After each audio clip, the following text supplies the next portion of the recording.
Bismillahirrahmanirrahim. Assalamualaikum warahmatullahi wabarakatuh. Alhamdulillah hari ini kita bertemu kembali bisa melanjutkan mata kuliah Operational Research kita. Hari ini OR ke-6 ya. Insya Allah minggu depan OR ke-7, minggu depannya lagi kita baru ujian. Nah oke, jadi Ibu kasih kisi-kisinya supaya kalian bisa fokus belajar OR-nya, nggak terpecah-pecah dari bab 2. Jadi Ibu kasih kisi-kisinya, jadi jadi MIT-nya nanti yang keluar insya Allah dimulai dari OR ke-6 dan OR ke-7 saja. Tapi caranya Excel sama ya. Sama Excel-nya, tapi yang keluar soal-soalnya yang ada di yang ada di bab ini. Bab 6 sama bab 7 minggu depan insya Allah.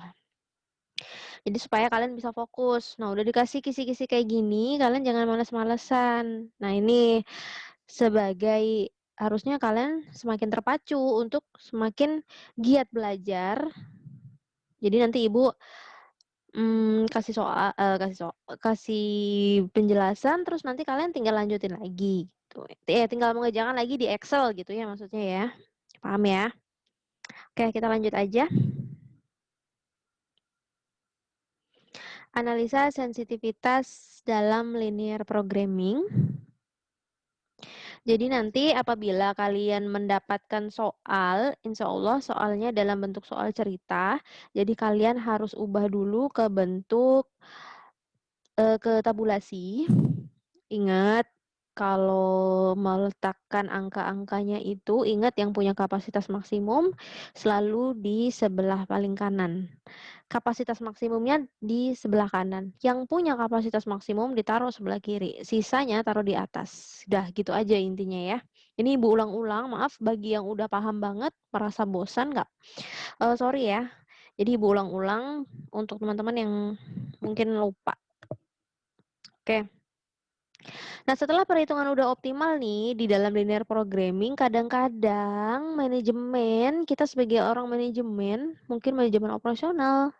Nah, kadang-kadang kita perlu untuk menelaah lebih jauh nih kemungkinan-kemungkinan yang terjadi akibat seandainya terjadi perubahan pada koefisien-koefisien di dalam model. Tahu ya koefisien itu apa?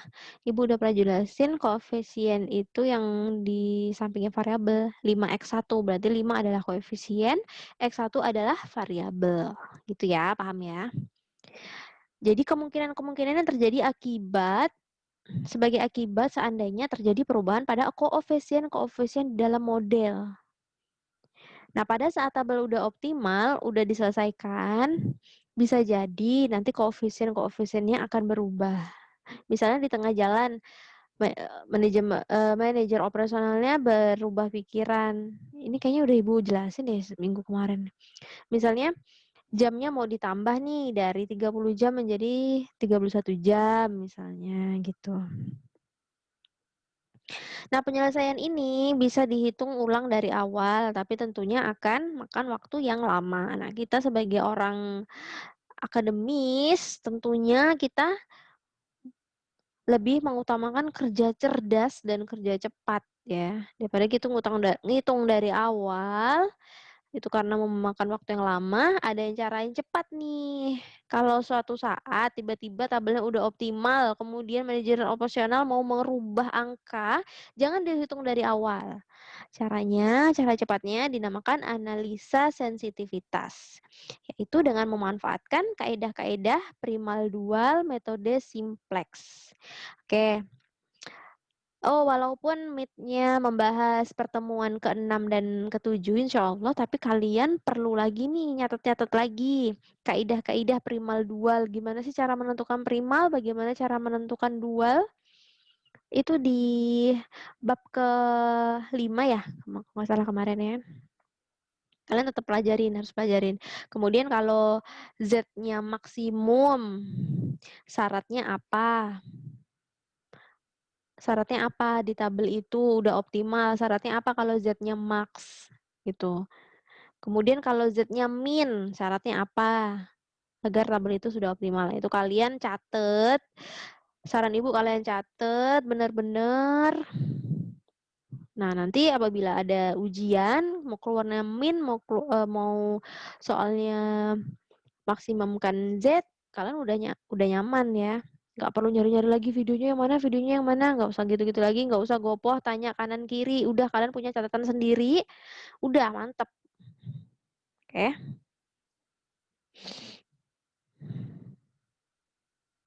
Nah, perubahan-perubahan yang mungkin terjadi ini yang pertama, kapasitas maksimum. Ya, kapasitas maksimum.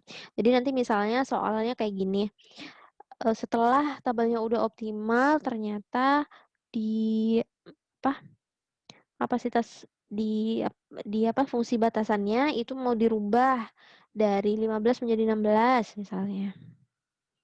Nah, kapasitas maksimum itu nama lainnya adalah nilai kanan fungsi batasan. Jadi nanti kalau misalnya soalnya apabila nilai kanannya berubah, kalian jangan panik. Nilai kanan artinya adalah kapasitas maksimumnya atau kata lain yang relevan, yang sesuai dengan soalnya. Nggak harus kapasitas maksimum, bisa juga kalimatnya apa ya yang di minggu-minggu kemarin itu. Pokoknya keterbatasan kapasitas sumber ya. Kalimatnya bisa kapasitas maksimum, bisa nilai kanan fungsi batasan. Nah, gitu. Itu kata lainnya. Nah, itu yang bisa berubah yang pertama. Yang kedua, koefisien fungsi tujuan. Fungsi tujuan kan biasanya Z sama dengan 3x1 plus 5x3 misalnya, ya kan? Nah, 3 adalah koefisien, X1 adalah variabel. Nah, 3 plus 5x2 misalnya. 3 sama 5-nya ini bisa berubah gitu di fungsi tujuannya. Paham ya? Nah, itu kalau berubah bagaimana? Nah, nanti redaksinya tergantung soalnya lagi. Yang penting kalian harus paham dulu kalau fungsi tujuannya berubah. Fungsi tujuan itu kan ini kalau Z max berarti maksimumkan laba, ya kan? Produknya berapa sih yang harus dimaksimumkan untuk memperoleh laba yang maksimum gitu. Nah, ini balik lagi ke soalnya. Intinya kalian paham dulu intinya apa, benang merahnya apa, kalian pegang erat-erat benang merahnya apa. Bagaimanapun soalnya kalian insya Allah paham. Kalau nggak paham, tanya-tanya terus sama temennya, belajar bareng sama teman karena ibu waktunya terbatas ya. Tapi kalau teman-teman mau tanya di grup, kalau ibu ada waktu di luar jam kuliah, insya Allah dibalas. Tapi kalau ibu slow respon, kalian silahkan diskusikan di grup ya, silahkan. Jangan pelit-pelit jadi orang ya. Kalau kalian paham sesuatu hal dengan mengajarkannya ke teman-teman yang lain, insya Allah kalian akan tambah paham. Oke? Ilmunya makin meresap, makin nyantol kalau kalian mau ngajarin ke orang lain gitu ya. Kemudian yang ketiga yang bisa berubah. Nah, ini pokoknya kalian harus benar-benar pahami apa-apa aja yang mungkin berubah. Jadi mungkin aja nanti soalnya Meet-nya bisa berubah nomor 1, bisa nomor 2, atau nomor 3 aja, apa nomor 4 aja, apa nomor 5 aja, bisa juga semuanya berubah. Nah loh, makanya stay tune, jangan lengah, jangan sambil melamun, langsung buka laptopnya. Ibu jelasin ini, kalian langsung buka laptopnya. Oke? Iya. Maklum ya, kalau suka ngomel. Ini demi kebaikan kalian. Ibu nggak mau kalian remedi. Bukan remedi sih, nggak ada remedi, ngulang tahun depan. Oke. Nomor 3, koefisien teknis fungsi-fungsi batasan. Yaitu koefisien